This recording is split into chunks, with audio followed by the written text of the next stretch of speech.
দাজ্জাল পৃথিবীতে যে কোনো মুহূর্তে বের হয়ে যেতে পারে, এটার প্রমাণ কি? স্বয়ং রাসূল সাল্লাল্লাহু আলাইহি ওয়াসাল্লামের জীবদ্দশাতে ইবনে সাইয়াদ নামে একজন ব্যক্তি, শেখ আব্দুর রাজ্জাক বিন ইউসুফের মরণ একদিন আসবেই বইয়ে বিস্তারিত আলোচনা করা আছে। ইবনে সাইয়াদ নামে একজন ব্যক্তি, সে ইহুদি, তাকে সাহাবীরা সন্দেহ করলো যে দাজ্জাল। তো আল্লাহর নবী উড়িয়ে দিলেন না যে না, এ দাজ্জাল নয়। তাহলে আল্লাহর নবীও আশঙ্কা করতেন যে তার জীবদ্দশা তো দাজ্জাল চলে আসতে পারে। ওমর রাদিয়াল্লাহু তাআলা আনহু যখন তাকে হত্যা করতে চাইলেন, তখন রাসূল সাল্লাল্লাহু আলাইহি ওয়াসাল্লাম বললেন, এ যদি দাজ্জাল না হয় তো নিরপরাধ মানুষকে হত্যা কেন করবা? আর এ যদি দাজ্জাল হয় তাহলে তাকদীরের লিখন হচ্ছে একে হত্যা করবে। ঈসা আলাইহিস সালাম তুমি তো নও। কিন্তু উনি তো সহজ ভাষায় বলতে পারতেন, আরে ওমর, এ দাজ্জাল নয়, কি দরকার একে হত্যা করে, দাজ্জাল নয়, এটা বলেন। মানে এ যদি দাজ্জাল না হয় নিরপরাধ মানুষকে কেন হত্যা করবা? যদি দাজ্জাল হয়, মানে সম্ভাবনা আছে, যদি দাজ্জাল হয় কে হত্যা করবে? তাহলে আজ থেকে 1400 বছর আগে মুহাম্মদ সাল্লাল্লাহু আলাইহি ওয়াসাল্লাম আশঙ্কা করতেন যে কোনো মুহূর্তে দাজ্জাল বের হয়ে যেতে পারে। তাহলে যে কোনো মুহূর্তে দাজ্জাল বের হয়ে যেতে পারে, এটার সম্ভাবনা আছে। এটা অস্বাভাবিক এবং অলৌকিক কোনো ঘটনা নয়, পৃথিবীর সব নবী রাসূল বলে গেছে। তো কিয়ামতের পূর্ব মুহূর্তে যে ঘটনাগুলো সংঘটিত হবে, এগুলো সম্পর্কে অনেক কানাঘুষা, অনেক ভুল ব্যাখ্যা, অনেক বিভ্রান্তিকর ব্যাখ্যা, সময় উল্লেখ করা, একটাকে আরেকটার সাথে লাগানো, এগুলো এই যুগে এসে প্রচুর পরিমাণে হচ্ছে। এই জন্য আমাদের সঠিক হাদিস জানা যেমন দরকার, সঠিক ব্যাখ্যা জানাও তেমন দরকার। আর এই বিষয়ে সংক্ষিপ্ত আলোচনা করার কারণ হচ্ছে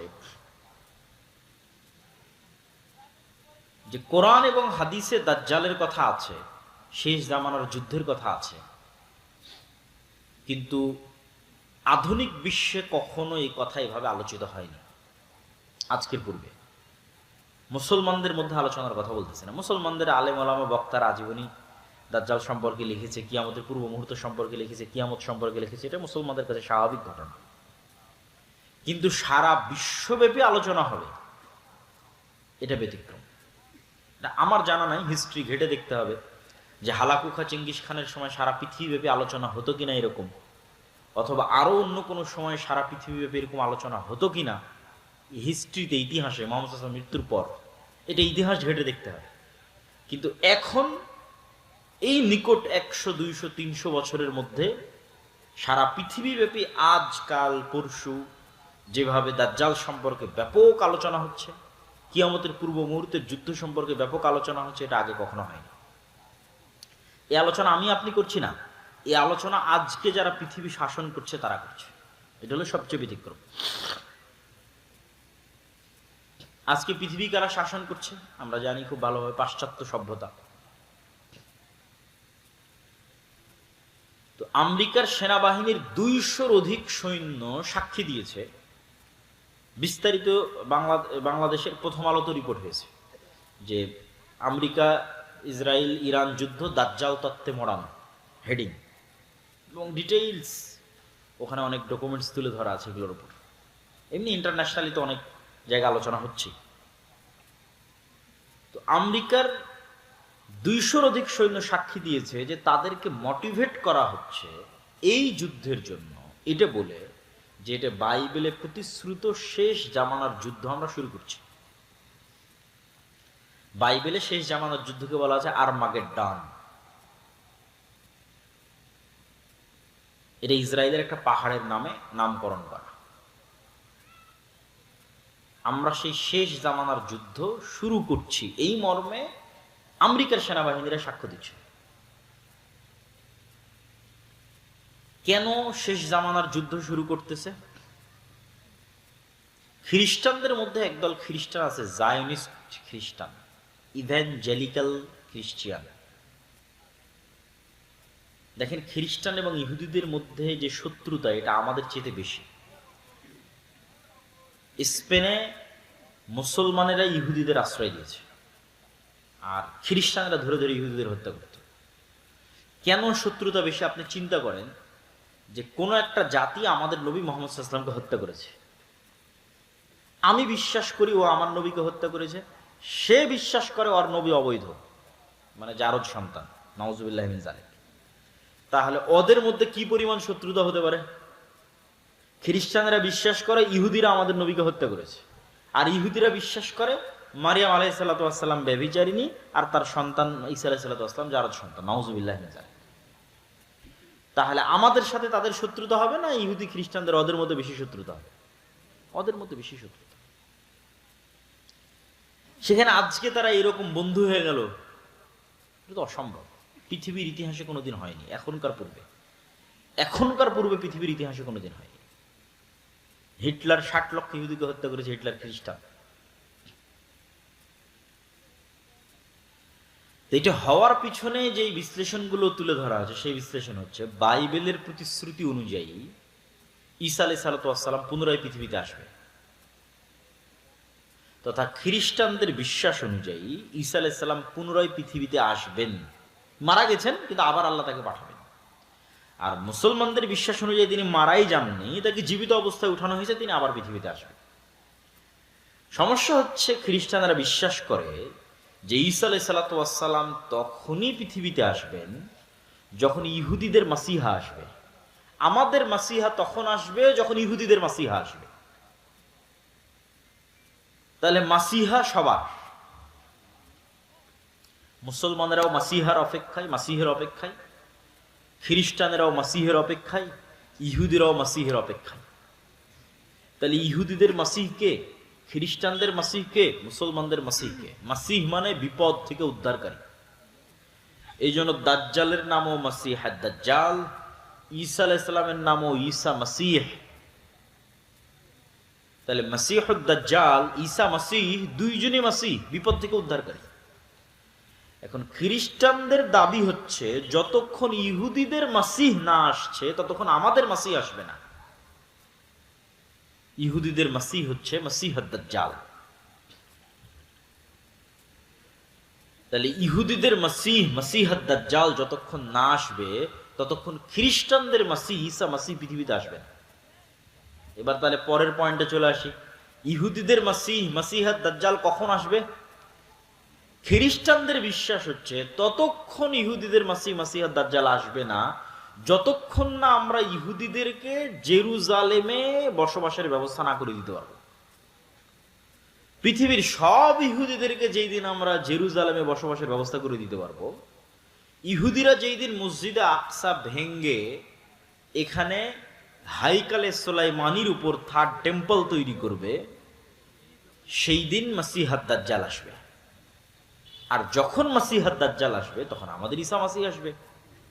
অতএব ইহুদিদের সাথে আমাদের শত্রুতা থাকলেও ঈসা আলাইহিস সালামকে পুনরায় পৃথিবীতে নিয়ে আসার জন্য আমাদের ইহুদিদের সহযোগিতা করতে হবে, জেরুজালেমে ওদের একত্রিত করার জন্য। তাহলে সবার উদ্দেশ্য অতি দ্রুত দাজ্জালকে এবং ঈসা আলাইহিস সালাতু ওয়াস সালামকে পৃথিবীতে নিয়ে আসা। যারা মোটামুটি ফ্রিল্যান্সিং করেন, পেপ্যালের সহকারী প্রতিষ্ঠাতা পিটার থিয়েল, উনি কিছুদিন পূর্বে ইতালির রাজধানী রোমে দাজ্জালের উপর সিরিজ আলোচনা করেছে, গোপন রুদ্ধদ্বার বৈঠকে। তারা দাজ্জালকে বলে এন্টি ক্রাইস্ট, আমরা বলি দাজ্জাল, তারা বলে এন্টি ক্রাইস্ট। এবং বর্তমান আমেরিকার যিনি প্রতিরক্ষা মন্ত্রী হেগসেট, প্রতিরক্ষা মন্ত্রণালয়ের নাম চেঞ্জ করে দিয়েছে আমেরিকা, এটার নাম দিয়েছে যুদ্ধ মন্ত্রণালয়, যুদ্ধমন্ত্রী। তাহলে বর্তমান যিনি আমেরিকার যুদ্ধমন্ত্রী, তার আপনারা গুগলে সার্চ দিলে পাবেন, তার বাহুতে কাফের লেখা আছে আরবিতে, ও নিজে ট্যাটু করেছে। কাফের শব্দটা আরবিতে নিজে ট্যাটু করেছে তার শরীরে। যে কোনো মুসলমান দেখলে তো চমকে যাবে, আরে বাবা, রাসূল সাল্লাল্লাহু আলাইহি ওয়াসাল্লাম বলতো দাজ্জালের কপালে কাফের লেখা থাকবে, কিন্তু মানুষ তার শরীরে কাফের লিখে রেখেছে। তো এখন পৃথিবীতে যে বিষয়গুলো নিয়ে আলোচনা হচ্ছে এবং যে ধরনের পরিবেশ পরিস্থিতি চলতেছে, এগুলো অ্যাবনর্মাল, অস্বাভাবিক। এবং এই অস্বাভাবিকত্ব ধীরে ধীরে হলেও সামনে বাড়বে, খুব দ্রুতও সামনে বাড়তে পারে। তো দাজ্জালের ফিতনা সম্পর্কে রাসূল সাল্লাল্লাহু আলাইহি ওয়াসাল্লাম বলছেন যে সব ধন সম্পদ, আসমানের বৃষ্টির মালিকানা আর জমিনের ফসল উৎপাদনের মালিকানা সব থাকবে দাজ্জালের একচ্ছত্র আধিপত্যে। যে দাজ্জালের উপর ঈমান আনবে তাকে দেওয়া হবে, যে ঈমান আনবে না তাকে দেওয়া হবে না। এর চাইতে ভয়ঙ্কর ফিতনা পৃথিবীতে আর কোনোদিন যায়নি। তাহলে এখন আপনি চিন্তা করেন যে আজকে আমরা কাশিম বাজারে যে পেট্রোল পাম্পে তেল দেওয়া হবে শুনে সারা গাড়ির সেখানে লাইন হয়েছে তেল দেওয়া হবে মর্মে। কালকে আপনাকে বলা হলো যে বিদ্যুৎ অফ, নাই বিদ্যুৎ, কিন্তু বাংলাদেশের তো নিজের তেল নাই, নিজের গ্যাস অত নাই, বাহিরের দেশ বিদ্যুৎ তেল দিলেই বাংলাদেশে বিদ্যুৎ চলবে। তাহলে তোমার বিদ্যুৎ অফ, তোমার গাড়িতে তেল অফ। আচ্ছা, আজকে যদি বিদ্যুৎ অফ হয় 2 দিনের মধ্যে সব মোবাইল বন্ধ হয়ে যাবে, সব মোবাইল, সব কম্পিউটার বন্ধ হয়ে যাবে। তাহলে আমরা 1 সেকেন্ডে 100 বছর পূর্বে ফিরে যাব। আজ থেকে 100 বছর পূর্বে তানোরে গরুর গাড়ি চলতো, সেই গরুর গাড়ি অথবা সাইকেল অথবা ঠেলা গাড়ি অথবা পায়ে হেঁটে। এখন আপনাকে বলা হচ্ছে যে ঠিক আছে, তোমাকে তেলও দেওয়া হবে, বিদ্যুৎও দেওয়া হবে, সব দেওয়া হবে, দাজ্জালকে মানো। আপনি চিন্তা করেন যে আপনি এখন বসে চিন্তা করেন যে এই ফিতনা কি ভয়ঙ্কর হতে পারে। এটাই ঘটবে আমি সেটা বলছি না, কোরআন এবং হাদিসে তো এর চেয়ে ভয়ঙ্করটা বলা আছে যে আকাশে বৃষ্টি বর্ষণ করবে। এই তেল তো সামান্য কিছু। যে অঞ্চলের মানুষ দাজ্জালের উপর ঈমান আনয়ন করবে না, ওই অঞ্চলের মাটিতে গাছ হবে না, ধান হবে না। জমিন দাজ্জালের কথা শুনে উৎপাদন বন্ধ করে দিবে, আসমান দাজ্জালের কথা শুনে বৃষ্টি বর্ষণ বন্ধ করে দিবে। এই ক্ষমতা আল্লাহই দাজ্জালকে দিবে। হবে বৃষ্টি, হবে ফসলও হবে, দাজ্জালের প্রতি ঈমান আনয়ন করে। এখন আপনি চিন্তা করেন, যার ন্যূনতম অবৈধ সম্পদের উপর লোভ আছে এবং যার পরকালের উপর অগাধ আস্থা ও ইয়াকিন নাই, সে কি ফিতনা থেকে বাঁচতে পারবে? কোনো সুযোগ নেই। যার 1 টাকার প্রতি অবৈধভাবে ইনকামের ইচ্ছা আছে, যে লোভ সামলাতে পারে না, যে এই 1 টাকা আসবে, এটা আমি একটু অবৈধভাবে ইনকাম করিনি, এই লোভ যে সামলাতে পারে না, এই দাজ্জালের এই লোভ সামলাতে পারবে না, ঈমান বিক্রি করে দিবে। আর একটা কি বলেছি, পরকালের উপর অগাধ আস্থা। মানে আপনি কিসের আশায় দাজ্জালের বৃষ্টিও নিবেন না, দাজ্জালের ফসলও নিবেন না, দুর্ভিক্ষে না খেয়ে মারা যাবেন, কিসের আশায়? পরকালে জান্নাতের আশা। যে চোখে জান্নাত দেখতে পায় না, ও এটার উপর টিকে থাকতে পারবে না। ওই যে আসহাবুল উখদুদের ঘটনা আল্লাহ সুবহানাহু ওয়া তাআলা কোরআন মাজিদে বলেছে যে আসহাবুল উখদুদকে বলা হলো ঈমান ত্যাগ করো, না হয় আগুনে ঝাঁপিয়ে পড়ো। তো মা তার কোলের শিশু সহ আগুনের মধ্যে ঢুকে গেছে। আপনি বলেন এই মানুষগুলোর পক্ষে ওই আগুনে ঢোকা তখনই সম্ভব যখন ওই আগুনের মধ্যে ওরা জান্নাত দেখতে পেয়েছে। যে আমরা আগুনে ঢুকছি না জান্নাতে ঢুকছি? বলেন, আগুনে ঢুকছে না জান্নাতে ঢুকছে? জান্নাতে ঢুকছে। ও যদি মনে করে আমি আগুনে ঢুকছি, ঢুকতে পারবে না, সম্ভব না। আর যখন মনে করেছে আমি আগুন থেকে বের হয়ে আমার বাড়িতে ফিরে যে আরামে ছেলে মেয়ে নিয়ে থাকি, তখন মনে করছে যে আমার বাড়িতে তো জাহান্নামের আগুন জ্বলছে, এখানে কেমনে ফিরে যায়? তাহলে সামনে জান্নাত, পিছনে জাহান্নামের আগুন, কোনটা আমি অ্যাকসেপ্ট করব? পরকালের উপর এই মাত্রার ইয়াকিন যতক্ষণ আপনার না আসবে, আপনি ঈমান নিয়ে এই পৃথিবীতে টিকতে পারবেন না। আল্লাহর পথে যাত্রা বইটা শুধু এই জন্যই লেখা, নতুন যে বইটা আমার লেখা, যে মানুষের ঈমানকে মজবুত করা। ঈমানই মানুষের সম্বল। আল্লাহর ক্ষমতা ও শক্তির প্রতি ঈমান, পরকালের প্রতি অগাধ আস্থা, অগাধ বিশ্বাস, এটা ছাড়া বাঁচার কোনো রাস্তা নেই। এই একই কথা রাসূল সাল্লাল্লাহু আলাইহি ওয়াসাল্লাম বলতেছে যে দাজ্জালের জান্নাত হবে জাহান্নাম, আর দাজ্জালের জাহান্নাম হবে জান্নাত। সেম কথা, যা আসহাবুল উখদুদের সাথে ঘটেছে। সূরা বুরুজের মধ্যে আল্লাহ সুবহানাহু ওয়া তাআলা বলেছে। তাহলে এই ফিতনার একটা আলামত অন্তত আপনি দেখতে পাচ্ছেন যে আপনার বাড়ি এবং ঘরে পৌঁছে গেছে। এটা বাড়তেও পারে, হয়তো ধীরে বাড়বে, দ্রুত বাড়বে। তো কিয়ামতের পূর্ব মুহূর্তে রাসূলুল্লাহ সাল্লাল্লাহু আলাইহি ওয়াসাল্লাম বলছেন যে আমার এবং কিয়ামতের মধ্যে তোমরা কয়েকটা জিনিসকে গণনা করে রাখো। ১ নাম্বার আমার মৃত্যু, ২ নাম্বার মসজিদে আকসার বিজয়, ৩ নাম্বার ভয়াবহ মহামারী। এখন কোন মহামারী এটা নিয়ে আলেমদের মধ্যে মতভেদ আছে। উমর রাদিয়াল্লাহু তাআলার জীবদ্দশাতে সিরিয়াতে একটা ভয়ঙ্কর মহামারী হয়েছে, কেউ কেউ বলেছে ওটা সেই মহামারী। আমরাও তো কয়েকদিন আগে দেখলাম করোনা মহামারী, আরো ভয়াবহ মহামারী আসতে পারে পৃথিবীতে। তারপরে রাসূল সাল্লাল্লাহু আলাইহি ওয়াসাল্লাম বললেন এমন এক ফিতনা, যেই ফিতনা থেকে আরবের কোনো ঘর খালি থাকবে না। তো আলেম ওলামা ব্যাখ্যা করেছে এই ফিতনা হচ্ছে মোবাইল কম্পিউটার ইন্টারনেটের ফিতনা। তো মোবাইল কম্পিউটার ইন্টারনেটের ফিতনা তো সব ঘরে ঢুকেছে, খালি আরবের ঘরে ঢুকেছে? দক্ষিণ কোরিয়া, জাপান, আমেরিকা থেকে শুরু করে পৃথিবীর সব ঘরে ঢুকেছে। কিন্তু আল্লাহ নবী তো খাস করেছে এমন ফিতনা যেটা আরবের প্রত্যেক ঘরে ঢুকে, পৃথিবীর প্রত্যেক ঘরে নয়। তো কোরআন এবং হাদিসে বেশিরভাগ জায়গায় ফিতনা মানে মারামারি, গন্ডগোল, হত্যা, এগুলোই উদ্দেশ্য। তাহলে এমন মারামারি, এমন গন্ডগোল, এমন হত্যা এবং রাহাজানি আরব বিশ্বে তৈরি হবে, যেই হত্যা, যে গন্ডগোল, যে মারামারিতে আরবের প্রত্যেকটা ঘর যুক্ত হয়ে যাবে, বিরত থাকতে পারবে না, মুক্ত থাকতে পারবে না। আর এক হাদিসে রাসূল সাল্লাল্লাহু আলাইহি ওয়াসাল্লাম বলছেন ফোরাত নদী থেকে স্বর্ণের পাহাড় বের হবে। এই স্বর্ণের পাহাড় নিয়ে এমন মারামারি হবে যে মারামারিতে পুরো আরব বিশ্ব যুক্ত হয়ে যাবে। মানুষের কাছে মনে হয় আরে স্বর্ণের পাহাড় বের হওয়ার কি সম্ভব? আচ্ছা আপনি বলেন তো, আজ থেকে 500 বছর আগে মানুষের কি মনে হতো যে মাটির নিচ থেকে তেল বের হওয়া সম্ভব? মনে হতো নাকি? যে তেলে বিদ্যুৎ জ্বলবে এটি কি মানুষ কল্পনা করত? কখনো কল্পনা করত? মাটির নিচ থেকে তেল বের হচ্ছে, গ্যাস বের হচ্ছে, বিদ্যুৎ চলতেছে, তো কখন কি বের হয়ে যাবে এটা আপনি বলতে পারবেন না। অথবা যদি সোনাকে সোনার অর্থেই রাখি তবুও সম্ভব। কেন? উদাহরণ দিলাম, যদি সোনাকে মূল্যবান অর্থে ধরি, যে মূল্যবান কিছু বের হবে, মূল্যবান দামি, মূল্যবান দামি বুঝাতে সোনা ব্যবহার হয়, অস্বাভাবিক কিছু নয়, স্বাভাবিক। তাহলে এখন অন্তত তেল সোনার চেয়েও দামি, তেলের যা অবস্থা স্বর্ণের চেয়েও দামি। সারা পৃথিবীটাই টিকে আছে তেলের উপর, সারা পৃথিবী। তাহলে এখন কিসের যুদ্ধ চলছে? জ্বালানি যুদ্ধ, তেলের যুদ্ধ। তেল নিয়ে মারামারি, ভেনেজুয়েলার সাথে মারামারি তেল নিয়ে, ইরানের সাথে মারামারি তেল নিয়ে, আরব বিশ্বের সাথে মারামারি তেল নিয়ে। এই যুদ্ধের সামনে আরো বাড়তে পারে।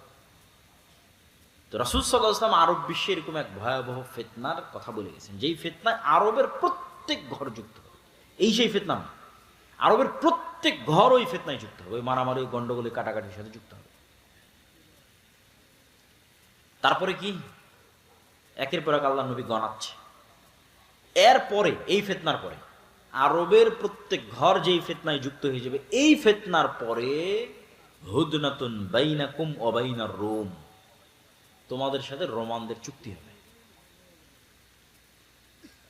তো রাসূল সাল্লাল্লাহু আলাইহি ওয়াসাল্লাম যখন রোম শব্দ উচ্চারণ করছেন, তখন রোম হচ্ছে আজকের তুরস্ক। আজকের তুরস্কের রাজধানী ইস্তাম্বুল, যাকে ইংরেজিতে বলে কনস্টান্টিনোপল।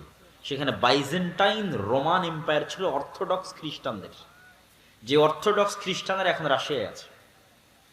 আর যদি রোমান মানে সব খ্রিস্টানদের ধরি, তাহলে ইউরোপ আমেরিকার খ্রিস্টানও আসতে পারে। আল্লাহ সুবহানাহু ওয়া তাআলা ভালো জানে এই হাদিস কিভাবে বাস্তবায়িত হবে, কারা উদ্দেশ্য।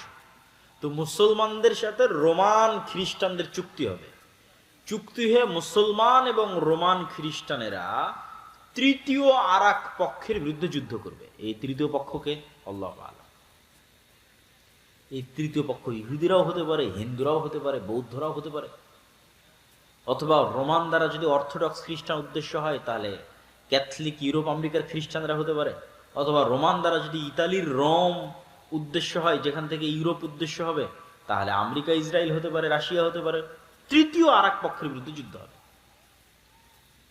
এই তৃতীয় আর এক পক্ষের বিরুদ্ধে যুদ্ধে তোমরা এবং রোমান খ্রিস্টানরা বিজয়ী হবে। বিজয় হওয়ার পর কেউ একজন ক্রুশকে উঁচিয়ে ধরে বলবে যে এই ক্রুশের কারণে, যে ক্রস চিহ্ন পাদ্রীদের গলায় থাকে, এইটার কারণে আমরা বিজয়ী হয়েছি। তখন এক মুসলমান উঠে ক্রসটা ভেঙে দেবে, যে আল্লাহর সাহায্যে আমরা বিজয় পেয়েছি। ক্রোশ ভাঙ্গার কারণে তর্ক বিতর্ক, গন্ডগোল, মারামারি, যুদ্ধ, মুসলমান আর খ্রিস্টান মুখোমুখি হয়ে যাবে, যারা কিছুক্ষণ আগে চুক্তিতে ছিল। চুক্তি হয়ে আর এক তৃতীয় পক্ষের বিরুদ্ধে যুদ্ধ করেছে। আমার কেন জানি মনে হয় যে এই তৃতীয় পক্ষের বিরুদ্ধে যুদ্ধ ইহুদিদের সাথে হতে পারে। কেন?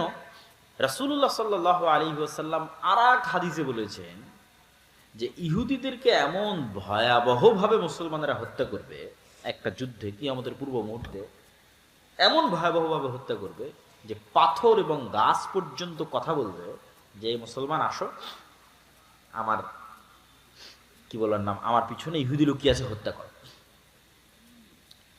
এই যে পাথর এবং গাছ কথা বলবে, এটার সাথে আর একটা জিনিস আপনাকে বলে রাখি, কথা বলবে, মানুষের রানও কথা বলবে। আর একটা কি বলেছে রাসূল সাল্লাল্লাহু আলাইহি ওয়াসাল্লাম? বলেছেন যে কিয়ামতের পূর্ব মুহূর্তে দাব্বাতুল আরজ বের হবে। যে দাব্বাতুল আরজ হবে একটা জন্তু, একটা জানোয়ার যে কথা বলবে মানুষের সাথে, জাসসাসা, গোয়েন্দা।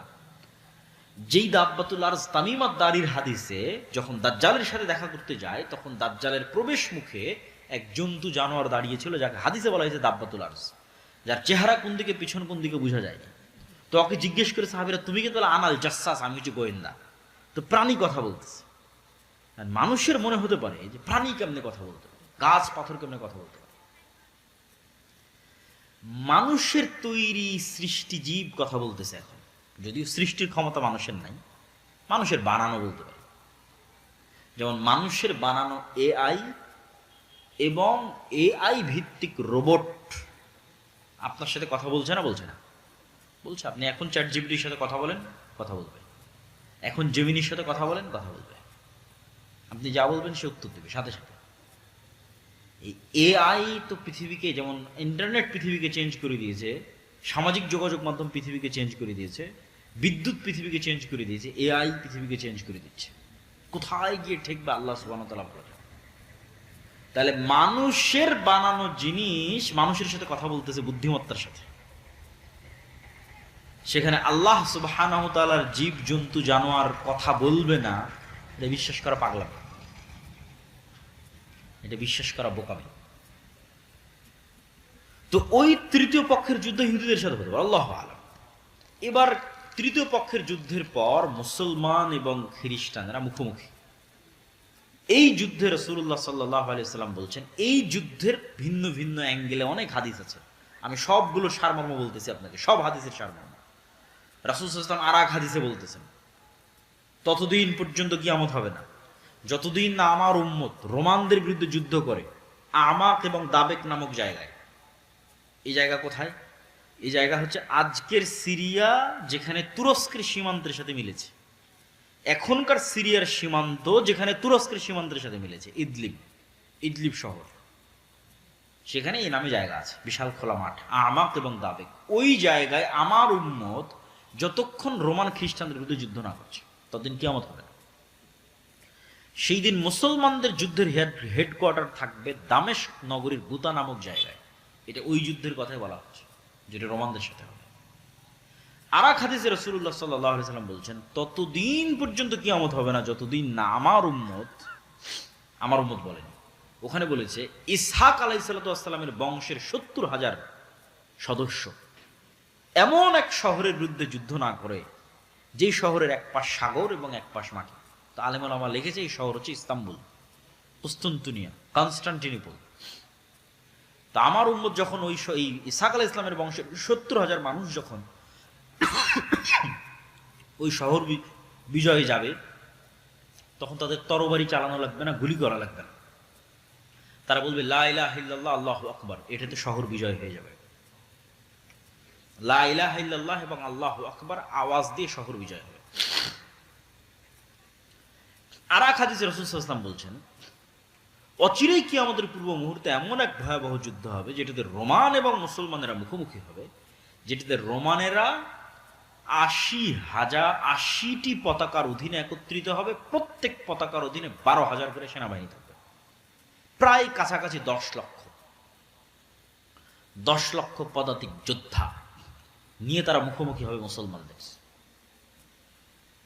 এই যুদ্ধে আমার উম্মত ৩ ভাগে বিভক্ত হবে। এই যুদ্ধে অংশগ্রহণ করার জন্য মদিনা থেকে তৎকালীন বিশ্বের সর্বশ্রেষ্ঠ সন্তানেরা বের হয়ে আসবে।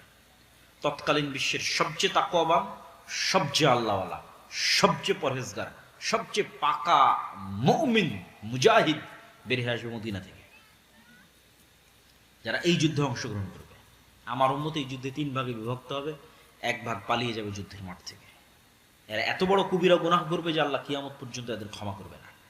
আর 1 ভাগ মৃত্যুবরণ করবে, এরা পৃথিবীর সর্বশ্রেষ্ঠ শহীদ। আর 1 ভাগকে আল্লাহ বিজয় দান করবে, কিন্তু বিজয়ের কোনো আনন্দ থাকবে না। কেন বিজয়ের কোনো আনন্দ থাকবে না? এক বংশে যদি 100 সদস্য থাকে, 99 জন মারা যাবে, 1 জন বেঁচে থাকবে। এগুলো ভিন্ন ভিন্ন হাদিস রাসূলুল্লাহ বলেছেন, একই যুদ্ধের কথা আমি একত্রিত করে বলতেছি। পাখি যদি 1 মাস আকাশে উড়ে লাশের সারি শেষ করতে পারবে না, লাশের দুর্গন্ধ শেষ করতে না পারার কারণে পাখি পড়ে মারা যাবে।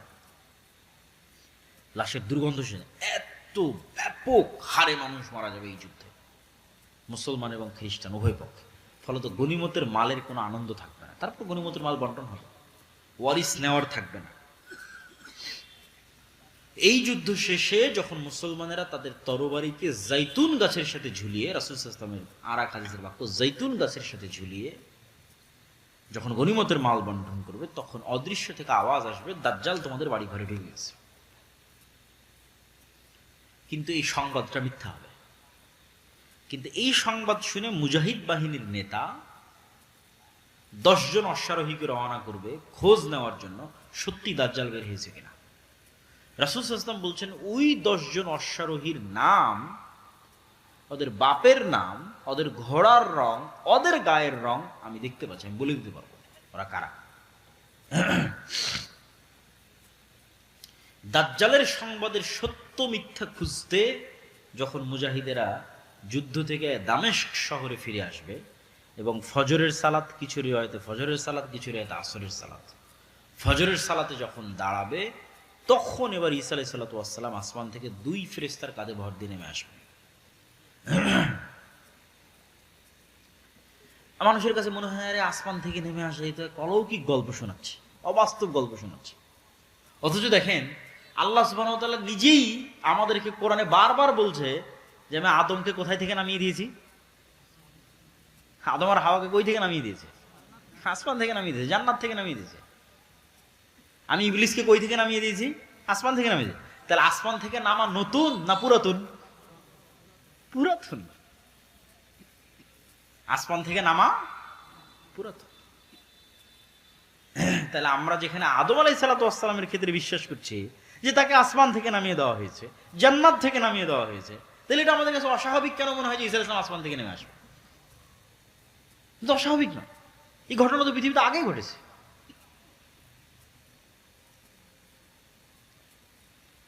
তো ঈসা আলাইহিস সালাতু ওয়াস সালাম পৃথিবীতে নেমে আসবেন, ততদিনে কিন্তু সত্যি সত্যি দাজ্জাল বের হয়ে গেছে।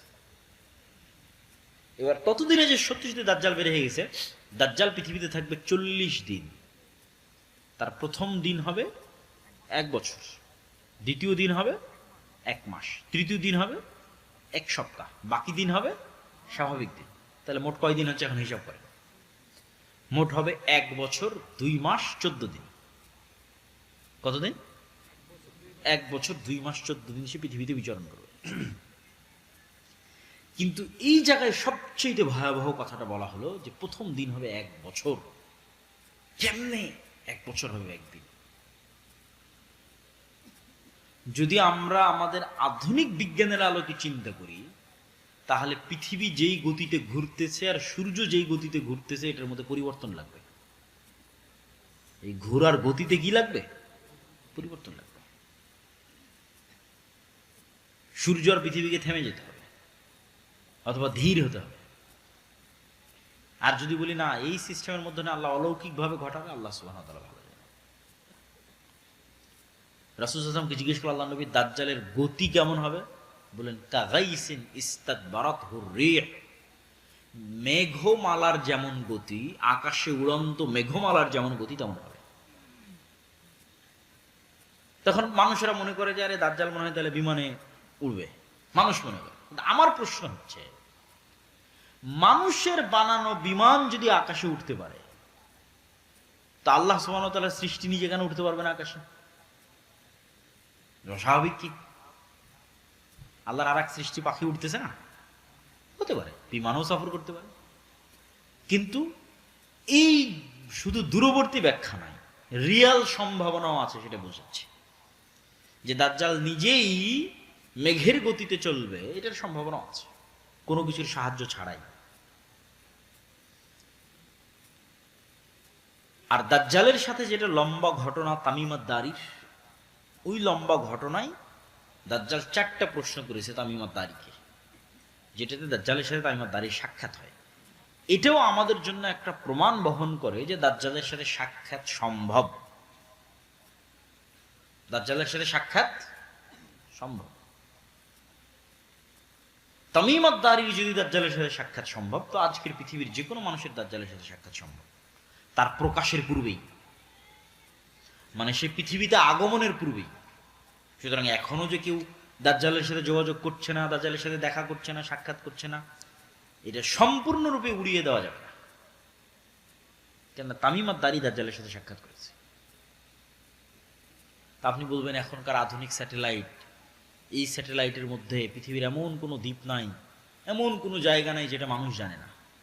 তো অ্যাপস্টেইন ফাইল প্রকাশের আগে কে জানতো যে অ্যাপস্টেইনের এরকম একটা দ্বীপ আছে, যেই দ্বীপে মার্ক জুকারবার্গও যায়, পৃথিবীর সব ধন কুবেররা যায়, আর সেখানে এইভাবে নারী সাপ্লাই হয়, ছোট ছোট শিশু বাচ্চা সাপ্লাই হয়, আবার তাদেরকে এভাবে ধর্ষণও করা হয়। স্যাটেলাইটটা ঠিকই ছিল, কে জানতো?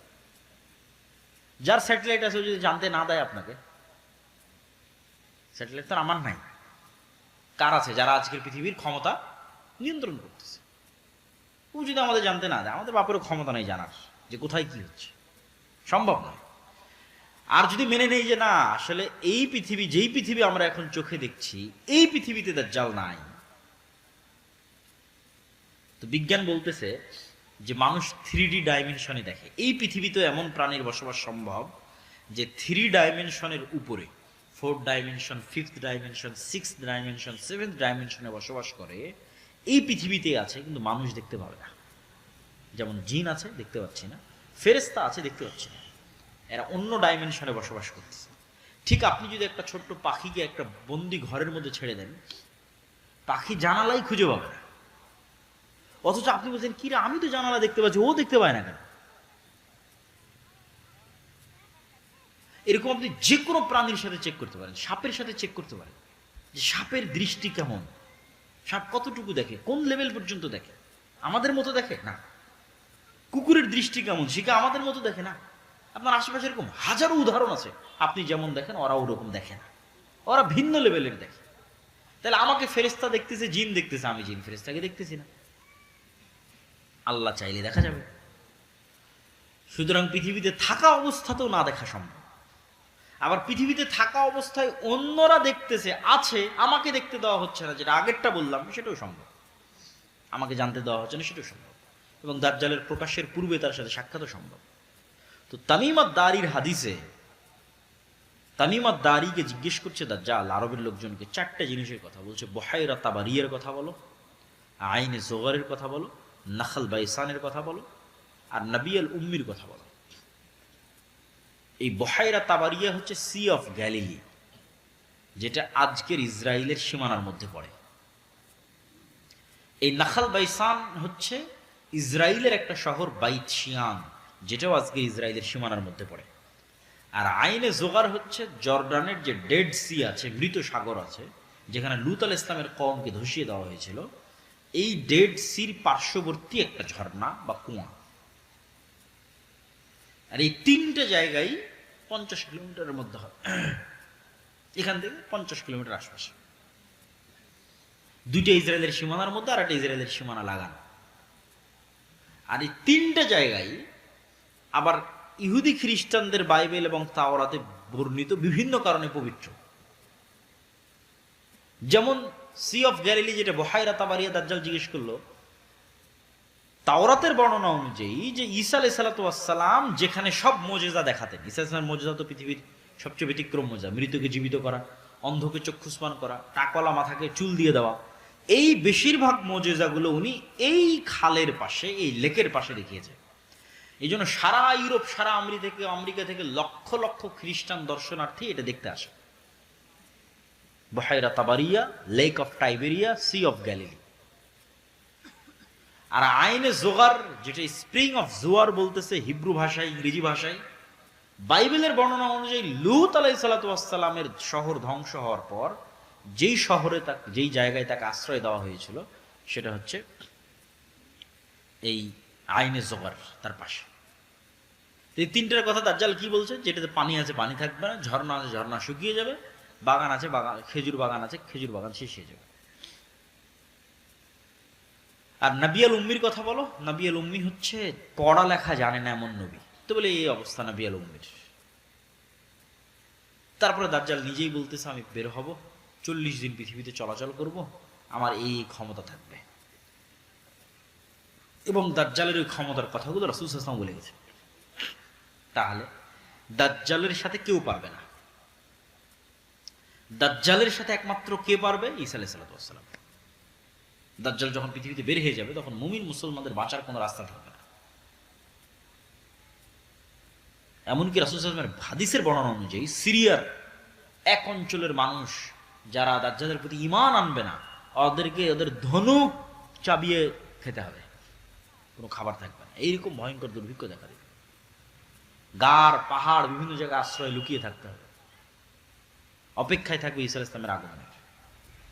ঈসা আলাইহিস সালাম যখন আসবে, লুদ নামক দরজা, জেরুজালেমের, যেখানে এখন এয়ারপোর্ট, সেখানে ঈসা আলাইহিস সালামকে দেখা মাত্র দাজ্জাল গলতে থাকবে পানির মতো। কিন্তু সে গলে শেষ হওয়ার আগেই ঈসা আলাইহিস সালাম তাকে নিজে হাতে হত্যা করবেন এবং সেই রক্ত দুনিয়ার মানুষকে দেখাবেন। এবার রাসূল সাল্লাল্লাহু আলাইহি ওয়াসাল্লাম বলছে যে আল্লাহ ঈসা আলাইহিস সালামকে বলবে, ঈসা, দাজ্জাল তো মারা গেল, কিন্তু এখন আমার এমন এক সৃষ্টি জীব বের হবে যে লা ইয়াদানু লি আহাদিম মিন ইবাদি, আমার বান্দাদের মধ্যে এমন কোনো বান্দা নাই যে তাদের সাথে মুখোমুখিতে পারবে, মোকাবেলায় পারবে। অতএব তুমি ঈসা যত বড় নবী হও, আর ইমাম মাহদি যত বড় মুজাহিদ হোক, আর তোমাদের হাতে দাজ্জালের যত বড় ফিতনা পরাজিত হোক, এখন যারা বের হবে এদের সাথে তোমরা পারবে না। অতএব তোমরা তুর পাহাড়ে আশ্রয় নাও। তখন ঈসা আলাইহিস সালাম মুমিন মুজাহিদদের নিয়ে তুর পাহাড়ে আশ্রয় নেবেন। এবার বের হবে ইয়াজুজ মাজুজ, যাদের বর্ণনা কিয়ামতের আলামতের একমাত্র আলামত, যেটার বর্ণনা কোরআনে আছে। দাজ্জালের কথা কিন্তু কোরআনে নাই। আরো যেগুলো বললাম, বিভিন্ন ভয়ঙ্কর যুদ্ধ, ফিতনা, রোম, এগুলো কোরআনে নাই। তাহলে একমাত্র আলামত যেটার বর্ণনা কোরআনে আছে, সেটা কি? ইয়াজুজ মাজুজ। যুলকারনাইনের বর্ণনায় সূরাতুল কাহফের মধ্যে আল্লাহ সুবহানাহু ওয়া তাআলা ইয়াজুজ মাজুজের ঘটনা তুলে ধরেছে। যুলকারনাইনের 3টে সফর, 3টাই ব্যতিক্রম ব্যতিক্রম ব্যতিক্রম সফর, এবং সূরা কাহফের প্রত্যেকটা ঘটনা ব্যতিক্রম।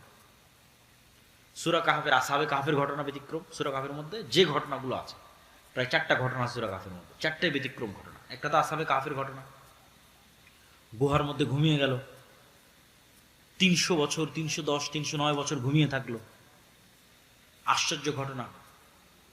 অথচ মানুষ তাদেরকে দেখে, তাদেরকে মনে করে জীবিত, অথচ তারা মৃত বা ঘুমন্ত।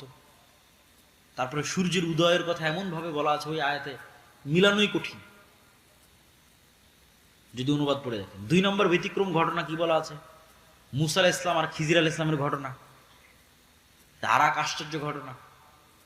মাছ, শুকনা মাছ, রান্না করা মাছ নিয়ে গেছে, সেই মাছ যেখানে জীবিত হয়ে বের হয়ে গেছে, সেখানে খিজির আলাইহিস সালাম বেঁচে আছে না মারা গেছে, আর তার সাথে কারো দেখা হচ্ছে কিনা, কই থেকে আসলে খিজির আলাইহিস সালাম, কই থাকে, এই আর এক আশ্চর্য ঘটনা। 3 নম্বর আশ্চর্য ঘটনা জুলকারনাইন। জুলকারনাইন 3টা সফর দিল, 3টে সফরের একটা সফরে ইয়াজুজ মাজুজ। বলছে এদের থেকে আমাদের বাঁচার ব্যবস্থা করেন, প্রাচীর দিয়ে দেন। তখন জুলকারনাইন সেখানে প্রাচীরের ব্যবস্থা করে দিল, আর বললো আল্লাহ যেই দিন চাইবে সেই দিন এরা বের হবে।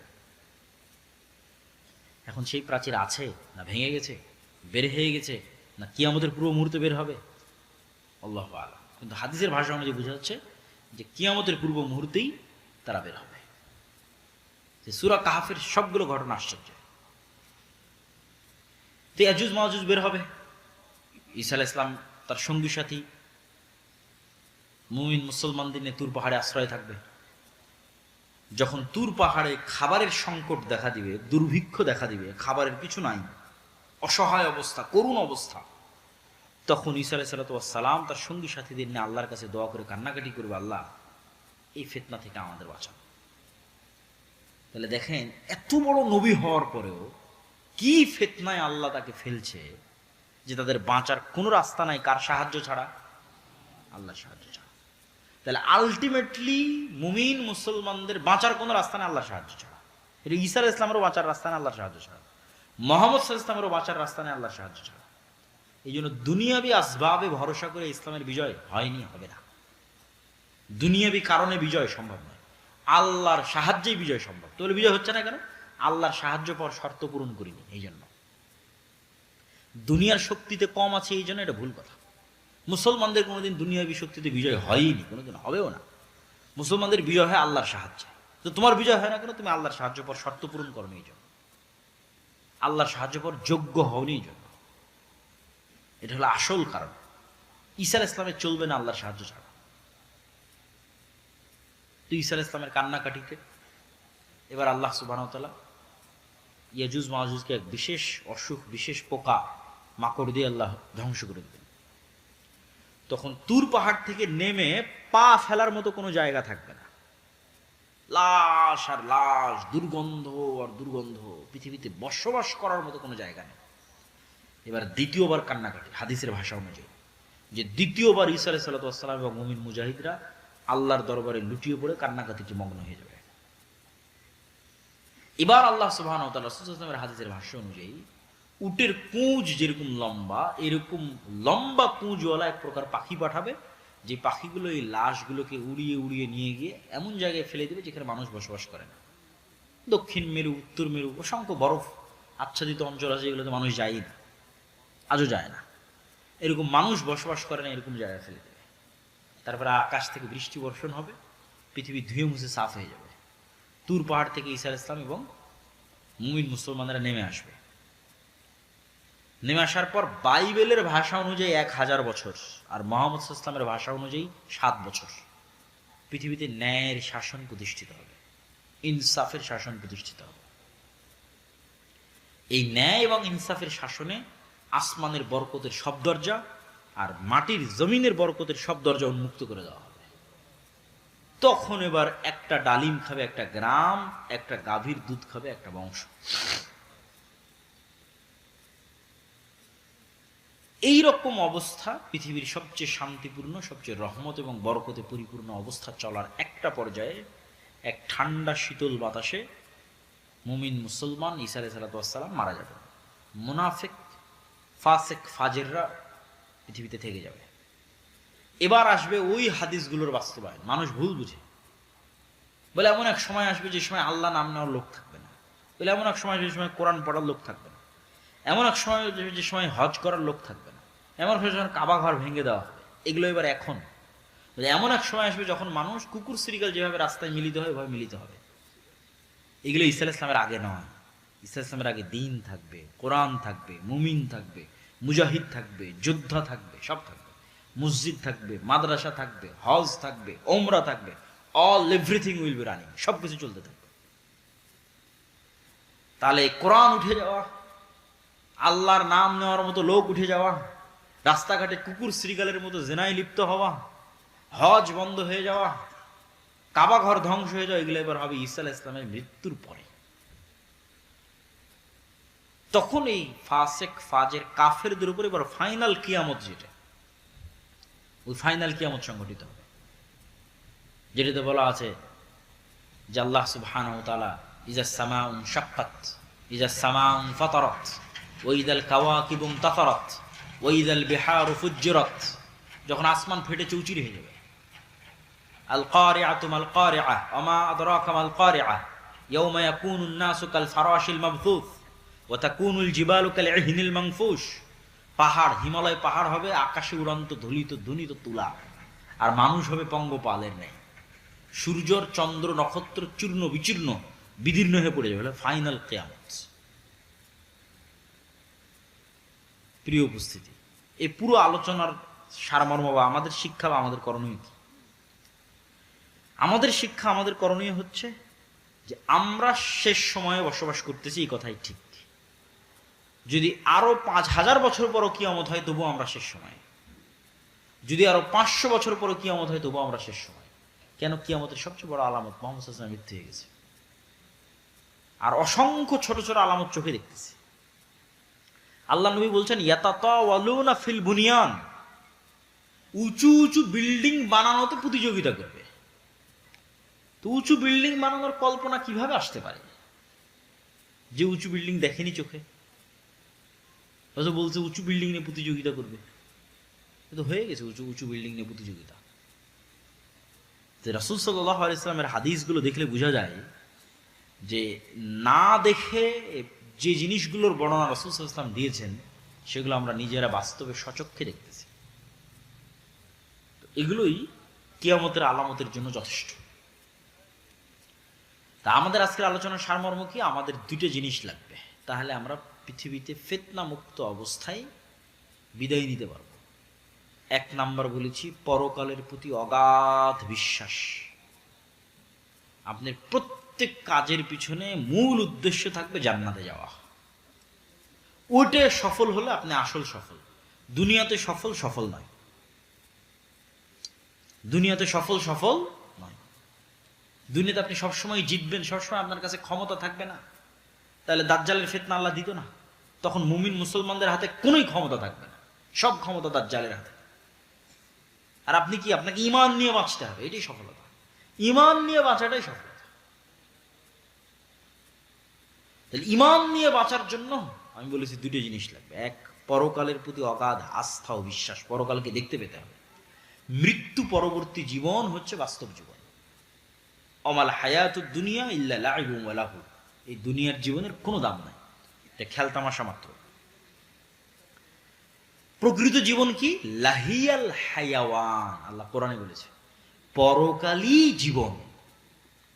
পরকালী জীবন, দুনিয়ার জীবন জীবন নয়।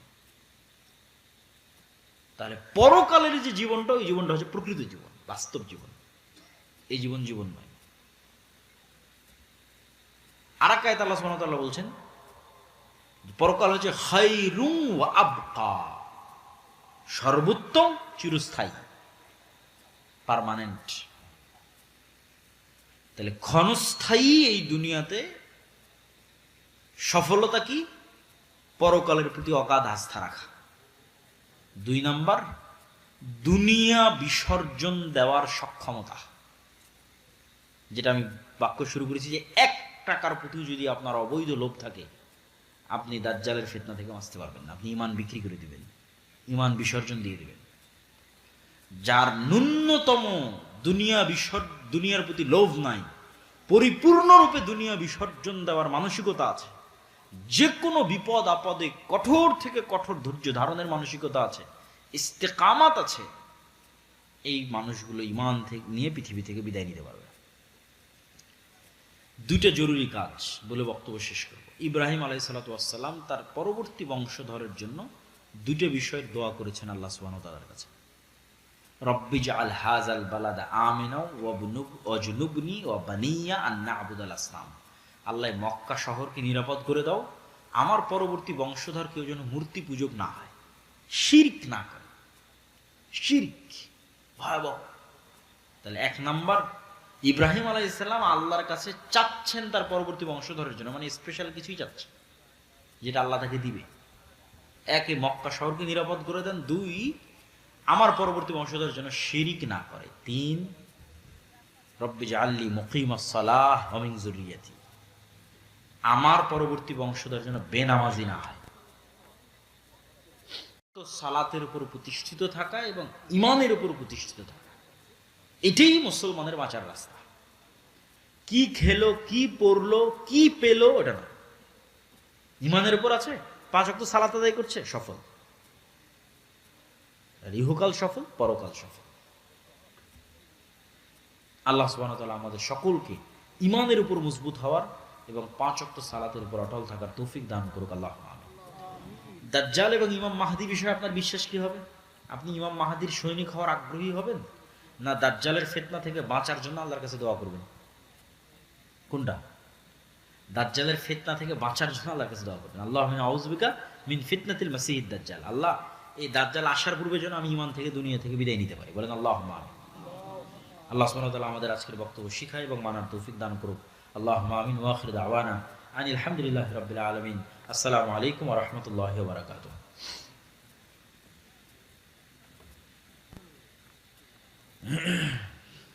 সৌদি আরব ইত্যাদি বিষয়ে রিপিটেড প্রশ্ন। এই প্রশ্নগুলোর যেটা অ্যান্সার সেটা হচ্ছে, আমরা এতক্ষণ দীর্ঘ সময় যাবত আলোচনা করেছি ফিতনার উপর। দাজ্জাল শব্দের অর্থ কি জানেন? দাজ্জাল শব্দের অর্থ হচ্ছে সত্য মিথ্যার সংমিশ্রণ, ধোঁয়াটে, বোঝা যাবে না কোনটা সত্য কোনটা মিথ্যা। ফিতনা কেমনে হবে যদি সবই বোঝা যায় যে এটা ঠিক এটা বেঠিক, যদি সবই বোঝা যায় যে হকের উপর আছে বেঠিক, তাহলে ফিতনা কেমনে হবে? তাহলে ফিতনা হবে। ফিতনা তখনই যখন আমি বুঝতে পারি না কে হকের উপর আছে কে বাতিলের উপর আছে, তখনই ফিতনা। তো আমরা ফিতনার যুগে বসবাস করতেছি। আমার এবং আপনার কাজ কি? আপনি মনে করে নেন যে মোবাইলও নাই, ইন্টারনেটও নাই, তেলও নাই, কিচ্ছু নাই, আপনি 100 বছর আগে চলে গেছেন। তাহলে আপনার কাজ কি? আপনার কাজ হচ্ছে ঈমান নিয়ে 5 ওয়াক্ত সালাত নিয়ে দুনিয়া থেকে বিদায় নাও। আপনি কেন লাফিয়ে ফিতনার মধ্যে পড়তে যাবেন? বরং ফিতনা থেকে বাঁচার দোয়া করবেন। আপনি আপনার নিজের আমলের প্রতি ফোকাস দিবেন, নিজের ঈমান এবং নিজের সালাতের প্রতি ফোকাস দিবেন। কে কি করলো, কে কার পক্ষে গেল, কে কার বিরুদ্ধে গেল, আমাকে কার পক্ষে দাঁড়াতে হবে, এগুলো শুধু গুনাহই বাড়াবে এবং এগুলো আমাদেরকে আরো বেশি ফিতনার সাথে যুক্ত করবে, কানেক্টেড করবে।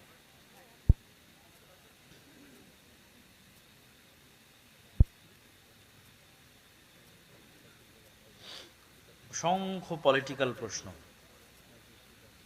বাংলাদেশে ইসলামী শাসন, বাংলাদেশে বিভিন্ন ইসলামী দল, ইসলামী সংগঠন, অসংখ্য প্রশ্ন। এই প্রশ্নগুলোর দ্বারা যেটা জানতে চাওয়া হচ্ছে সেটা হচ্ছে ইসলামী শাসন ব্যবস্থার বিপ্লব বা রাষ্ট্রে ইসলাম প্রতিষ্ঠা হওয়া। মূল উদ্দেশ্যে আমার কোনো দ্বিমত নাই, আর যার দ্বিমত থাকবে সে তো মুমিন হবেও না। মূল উদ্দেশ্যটা কি? সেটা হচ্ছে ইসলামের সামগ্রিক বিজয়, ইসলামের সার্বজনীন বিজয়। আমিও চাই, আপনিও চান, প্রত্যেক মুসলমান চাই ইসলামের সার্বজনীন বিজয় হোক, সামগ্রিক বিজয় হোক। পথ পদ্ধতির ধরন নিয়ে মতভেদ, মত পার্থক্য থাকতেই পারে। এই মতভেদ, এই মত পার্থক্যের কারণে সম্পর্ক নষ্ট এবং রেষারেষি এবং ভ্রাতৃত্ব নষ্ট, সেটা করা যাবে না। অবশ্যই এই মত এবং পথেরগুলোর মধ্যে একটা অবশ্যই বেশি সঠিক হবে, আর একটা অবশ্যই কিছু না কিছু ভুল পথ হবে, কথাই ঠিক। আমার কাছে মনে হয়েছে, আমার ব্যক্তিগত চিন্তায়, যত ইসলামী দল, ইসলামী সংগঠন, যত রাজনৈতিক অনুষ্ঠান, যত রাজনৈতিক সম্মেলন, যত কিছুতে অংশগ্রহণ করেছি জাতীয় পর্যায়ে, সেগুলো কাছ থেকে দেখে আমার মনে হয়েছে আজকের বক্তব্যের উপর যে আলোচনা করলাম, যে ঈমান বিল গায়বে ইয়াকিন, যেটা গত 1 বছর আলোচনা করেছি জালসা মৌসুমে, এবং যেটার উপর বই লিখেছে আল্লাহর পথে যাত্রা, আমার কাছে মনে হয়েছে মুসলমানদের ওইটাতেই ঘাটতি। সকল মুসলমানের ব্রেনে ঢুকে গেছে, আলেম ওলামা থেকে শুরু করে মসজিদ সবার ব্রেনে ঢুকে গেছে যে দুনিয়ার রাস্তাই একমাত্র রাস্তা যেতে দিয়ে আমরা বিজয়ী হতে পারবো। অতএব দুনিয়ার রাস্তায় যদি আমি না যাই তাহলে আমি বিজয়ী হচ্ছি না। অবশ্যই হিকমত দিয়ে চিন্তা চেতনা করে সিদ্ধান্ত গ্রহণ করতে হবে, যুগোপযোগী সিদ্ধান্ত গ্রহণ করতে হবে, এগুলো সব কথা ঠিক, কিন্তু এই বিশ্বাসটা ভুল। এই বিশ্বাসটা ভুল যে দুনিয়ার রাস্তাই একমাত্র রাস্তা। আপনাকে পূর্বে নিশ্চিত করতে হবে, মানে দুনিয়ার রাস্তার আগে নিশ্চিত করতে হবে আপনি কি আল্লাহর সাহায্য পাচ্ছেন না পাচ্ছেন না, এইটাকে নিশ্চিত করতে হবে। মুহাম্মদ সাল্লাল্লাহু আলাইহি ওয়াসাল্লামেরও বিজয় সম্ভব হয়নি কার সাহায্য ছাড়া? আল্লাহর সাহায্য। এটার উপর আমি বিস্তারিত লম্বা আলোচনা করেছি, যে বদরের যুদ্ধের আগের রাতে উনি লম্বা কান্নাকাটি করতেছে, কান্নাকাটি দেখে এবং হাত উঁচু করতে করতে করতে করতে করতে করতে এমন হাত উঁচু করেছে যে গায়ের চাদর খুলে পড়ে গেছে। তখন আবু বকর রাদিয়াল্লাহু তাআলা সে জিজ্ঞেস করছে, আপনি তো নবী, এত দোয়ার কি আছে, এত কান্নাকাটির কি আছে আল্লাহ সুবহানাহু ওয়া তাআলার কাছে? এখান থেকে শিক্ষা কি? এখান থেকে শিক্ষা হচ্ছে তিনি নবী হওয়ার পরও তিনি খুব ভালোভাবে জানেন যে আল্লাহর সাহায্য ছাড়া এটা ইম্পসিবল যে আমি মোহাম্মদ বিজয় অর্জন করব। আমাদের চেয়ে ভালোভাবে জানেন। তাহলে উনি আগে বদরের যুদ্ধের আগের রাতে দোয়া করে কি নিশ্চিত করতে চাচ্ছে? বলেন তো কি নিশ্চিত করতে চাচ্ছে? ওটাই আমাদের নাই। দুনিয়াবি অনেক শক্তি সামর্থ্য আছে, এটাই নাই, আল্লাহর সাহায্য নাই। আর মোহাম্মদ ইসলাম ওইটা আগে নিশ্চিত করেছে। এবং এরকম অসংখ্য যুদ্ধের বিবরণ এবং ঘটনার বিবরণ দিয়ে আমার বিস্তারিত বক্তব্য তুলে ধরেছি যে প্রথম শর্ত আল্লাহর সাহায্য নিশ্চিত করতে হবে। নিজেরা নিজেদের জামার বোতামের কলার খুলে একটু গলার দিকে একটু বগলের দিকে চেয়ে দেখি যে আমি আল্লাহর সাহায্য পাওয়ার যোগ্য কিনা। আমার মনে হয়নি যে আমরা আল্লাহর সাহায্য পাওয়ার যোগ্য। আপনি নিশ্চিত থাকেন যে এখানে যদি আমি একটা দলের নেতা হই এবং এখানে যদি আরেকটা দলের নেতা থাকে এবং আমাদের দুই দলের নেতার মধ্যে যদি আসন ভাগাভাগি এবং বন্টন নিয়ে চুক্তি হয়, মতভেদ হয় এবং সমস্যা হয়, নিশ্চিত থাকেন এর মধ্যে মুনাফিকি আছে, মিথ্যা আছে।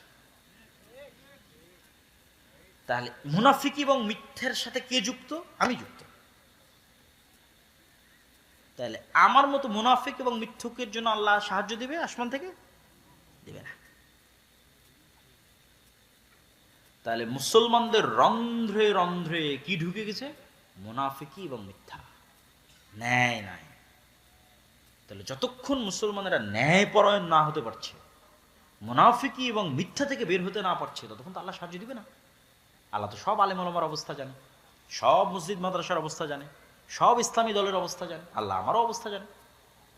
তাহলে আমি জিততে পারতেছি না কারণ আল্লাহর সাহায্য নেই। এই জন্য দুনিয়াটা তো পরে আসবে, দুনিয়াবি আসবাব ইউজ করা, তরবারি চালাবো তো পরে, তীর মারবো তো পরে, আগে তো আল্লাহর সাহায্য লাগবে।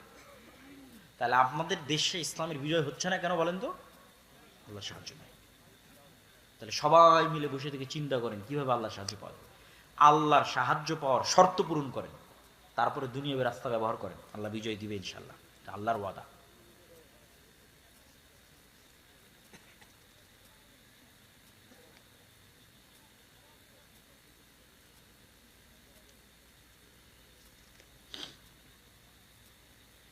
কোনো প্রতিষ্ঠান যদি জুলুম করে বা কোনো ব্যক্তি বা কোনো সরকার যদি জুলুম করে, যেই জুলুম করুক, মানে জিজ্ঞেস করেছে যে এ বিষয়ে কথা বলা যাবে কিনা।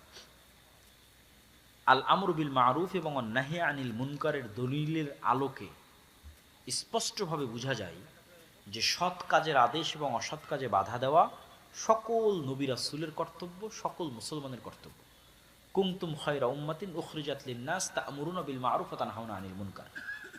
এই এক দলিলের ভিত্তিতে বড় প্রতিষ্ঠান নয়, বড় রাজনৈতিক দল নয়, সরকার নয়, স্বাভাবিক আপনার এলাকাতেও আপনার সমাজেও যে ধরনের অন্যায় হোক না কেন, মানুষ খালি আমর বিল মারুফ আর নাহি আনিল মুনকার মানে মনে করো ওখানে গান বাজাচ্ছে, ওখানে আমর বিল নাহি আনিল মুনকার করবো, আমর বিল নাহি আনিল মুনকার করবো। কিন্তু আর একজন যে আর একটা অন্য অন্যায় করতেছে যেটা গান বাজানো নয়, চাঁদা নিচ্ছে, ওখানে কেন আপনি আমর বিল মারুফ নাহি আনিল মুনকার করবেন না? কেন করবেন না? ওখানে আমর বিল মারুফ নাহি আনিল মুনকার করতে। তাহলে আমর বিল মারুফ এবং নাহি আনিল মুনকার এটা মুসলমানদের জরুরি দায়িত্ব, এটা করতেই হবে।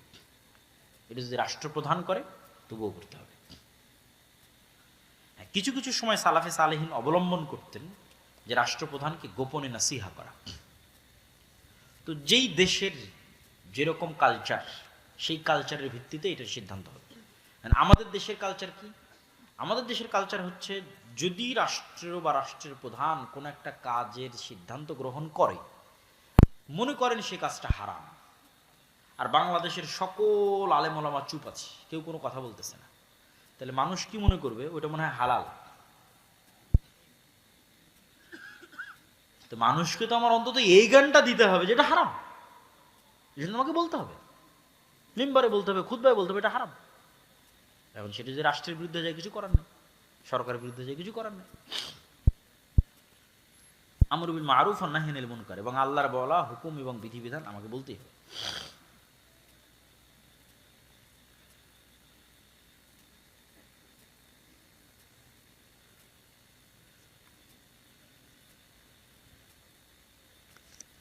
আর অসংখ্য প্রশ্ন, যেগুলো বেশিরভাগ প্রশ্নই মোটামুটি পলিটিক্যালি কানেক্টেড। তার মধ্যে প্রথম যেটা প্রশ্ন ইরান এবং সৌদি আরব ইসরায়েল, ওটারও উত্তর দিয়েছি। 2 নম্বর প্রশ্ন যেটা আমাদের মূল উদ্দেশ্য, কেমনে রাষ্ট্রে ইসলাম বিজয় হবে, সেটারও দিক নির্দেশনামূলক উত্তর দিয়েছি। আরেকজনের বিরোধিতামূলক উত্তর দিয়ে কোনো লাভ নাই, শুধু তর্ক বিতর্ক, গন্ডগোল, মারামারি, কোনো লাভ নাই। যেটা করতে হবে সেটা বললাম, এটা করার চেষ্টা করতে হবে।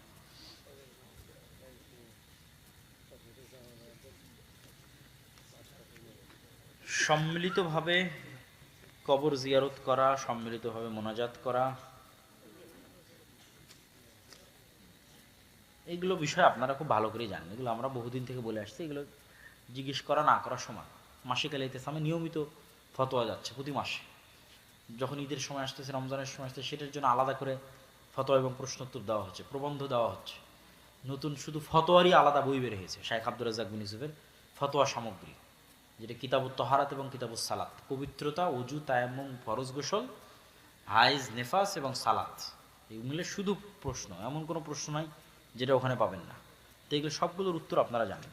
যা রাসূল সাল্লাল্লাহু আলাইহি ওয়াসাল্লাম করেননি তা আমাদের জন্য করা কি বেদাত। তাহলে শরঈ কোনো কিছু করতে হলে আগে দলিল দিতে হবে কার পক্ষ থেকে? আল্লাহর নবীর পক্ষ থেকে দলিল দিতে হবে। আল্লাহ সুবহানাহু ওয়া তাআলা আমাদের আজকের এই আলোচনা থেকে শিক্ষা এবং জ্ঞান অর্জন করার তৌফিক দান করুক, আল্লাহুম্মা আমিন। আপনারা খুব সুন্দরভাবে ধৈর্য ধরে বক্তব্য শুনলেন। আমি তো মনে করছিলাম বক্তব্য শেষ করলে মনে হয় মানুষজন উঠে চলে যাবে, তাই আপনারা ধৈর্য ধরে প্রশ্ন উত্তরও শুনলেন। আরও হয়তো অনেক সময় আলোচনা করা যেত, কিন্তু আমাকেও ফিরে যেতে হবে, আমাদের ফজরের সালাতেও অংশগ্রহণ করতে হবে। এই জন্য বক্তব্য আমি আর দীর্ঘায়িত করতেছি না। এই ভাই একটা সুন্দর পরামর্শ দিয়েছে, পরামর্শটা আমি গ্রহণ করলাম। আমরা চেষ্টা করবো ইনশাল্লাহ। এটা মাইকে মুখে বলার দরকার নেই কি পরামর্শ। আল্লাহ আমাদের সৎ পরামর্শগুলো কবুল করার তৌফিক দান করুক, আল্লাহুম্মা আমিন। সুবহানাকা আল্লাহুম্মা ওয়া বিহামদিকা আশহাদু আল্লা ইলাহা ইল্লা আনতা আস্তাগফিরুকা ওয়া আতুবু ইলাইক।